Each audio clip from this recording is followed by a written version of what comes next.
The history of slavery in our world isn't over. Prostitution, the world's oldest profession, is actually a horrific trade of human flesh. Over 80% of victims are women, and most of them are children. Most people only think that this is happening in Asia, in countries like India, Thailand, Vietnam, and Cambodia. But in reality, hundreds of thousands of these children are at risk every single day for being trafficked into sex slavery here in the US as well. As girls living in the Bay Area, where 40% of all of America's sex trafficking takes place, we wanted to find out where the fastest growing criminal industry in the world all starts, here in our backyard.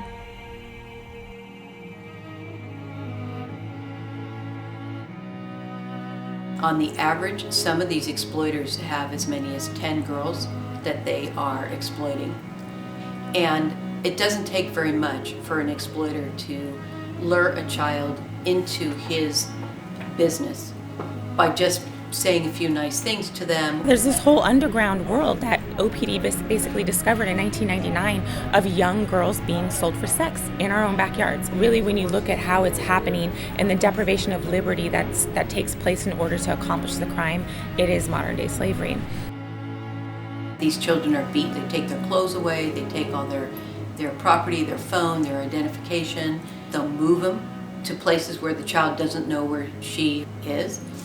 These kids are sexually assaulted by the exploiters. They are raped and sodomized, children being chained to the heater vents. At the end of the workday, the kids' clothes are taken away from them and they're left naked in rooms so they can't escape.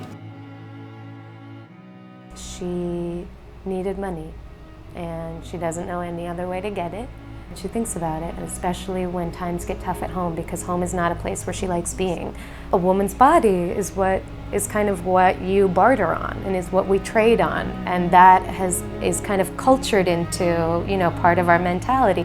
What ends up happening is once you strip all the makeup and you strip off the nails and you get back the layers, they're just a kid. People always ask us, how does a 12-year-old or a 13-year-old girl go from sitting in an 8th grade classroom to, selling her body to 20 men per night? Most oftentimes, the exploitation on the street is not the first act of rape that they've ever had.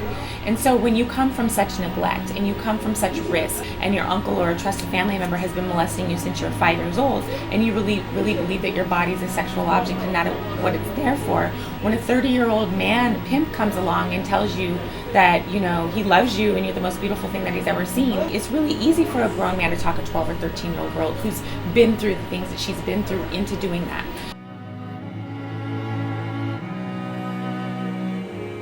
Pimps, exploiters of human beings, take advantage of these girls and their histories of abuse to use them as economic pawns. Over 70% of all girls being trafficked for sex have escaped abusive home lives as runaways, and almost all of them have been sexually abused and raped before adolescence. They take girls who have never known love and trick them into selling their bodies. Girls are also abducted off the streets by pimps.